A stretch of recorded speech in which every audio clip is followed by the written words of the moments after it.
naging bagyo itong active low pressure area sa silangan ng Mindanao. At para sa detalye, mamaya makakasama natin ng konti si Pag-asa weather forecaster Jory Lois. Sa ngayon, nakausap ko kanina si Prof. Edmond Rosales at nabanggit niya nga na meron siya nakita nga solar halo dyan sa Metro Manila. At ano ba itong solar halo? No? Kung hindi maulap ang kalangitan, makakakita tayo ng ring na parang rainbow yan na nakapalibot sa araw dahil yan sa ice crystals na suspended sa atmosphere. O dagdag kaalaman para sa ating mga kababayan, itong solar halo na nabanggit ni Prof ay isang precursory sign ng incoming bad weather. So nakakita tayo niyan kapag merong low pressure area o weather disturbance na paparating. At tulad nga na nabanggit ko kanina lang ay itong aktibong sama ng panahon ay ganap na ngang isang bagyo. Pero pwede rin mag-appear itong halo sa buwan, no? At ang tawag dyan ay lunar halo. Okay, sa ngayon kasama na natin si Pag-asa weather forecaster Jory Lois. Magandang hapon, Sir Jory. Magandang hapon.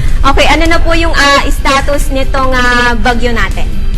Okay, itong ang active low pressure area natin ay nabuo ng isang bagyo at kaninang alas 10 ay nasa 700 kilometers east siya ng north-eastern Mindanao at ina-expect natin na mag-northwest siya ng although mabagal siya. Okay, sir. Ano po ba yung taglay nitong lakas or kung saan yung tinatahak nitong direksyon? Okay, nasa 55 kilometers per hour ang ganyan lakas ngayon at inaasahan natin within 6 to 12 hours magkakaroon siya ng intensification at maaaring ma-upgrade to ng tropical storm. Okay, sir. At ano naman po yung magiging epekto nito sa ating bansa? Hahatak to ng habagat at magpapaulan dito sa may Luzon at Visayas area. Ang Mindanao ay magkakaroon ng mabuti ng panahon sa mga susunod na araw kasi tataas itong si Bagyong Karen. So ito na lamang Visayas and Luzon ang inaasahang magkakaroon ng mga pagulan.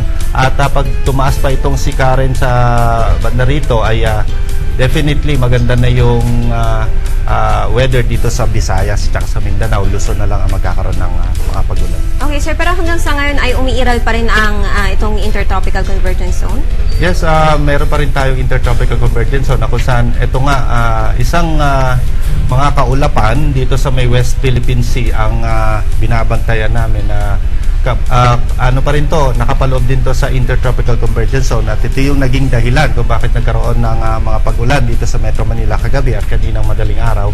At ito ay maaari ring maging isang LPA at eventually nakikita rin namin na mabubuo ito na isang bagyo. Okay, sir. At ano po yung lagay ng panahon natin ngayon dito sa Metro Manila? Magkakaroon tayo na mostly cloudy, medyo maulap, tapos makita natin ng araw and mas marami yung oras na cloudy tayo at inaasahan pa rin natin magkakaroon tayo ng mapagulan, hindi lamang today, kundi sa mga susunod pang araw. Okay, maraming salamat, Sir Jory. Maraming salamat. Ayan po si Pag-asa weather forecaster Jory Lois para sa detalye nga nitong ating bagyong binabantayan. At sa iba pang balita, as of 12:20 ng tanghali ay tinanggal na ng Pag-asa ang thunderstorm advisory. Patuloy naman tayo nakaantabay sa magiging possible development sa ating panahon. Tumutok lang kada oras sa Panahon TV Express para sa live weather updates. At yan ang latest mula dito sa Pag-asa Weather and Forecasting Center. Para sa Telebisyon ng Bayan, April and Nerio.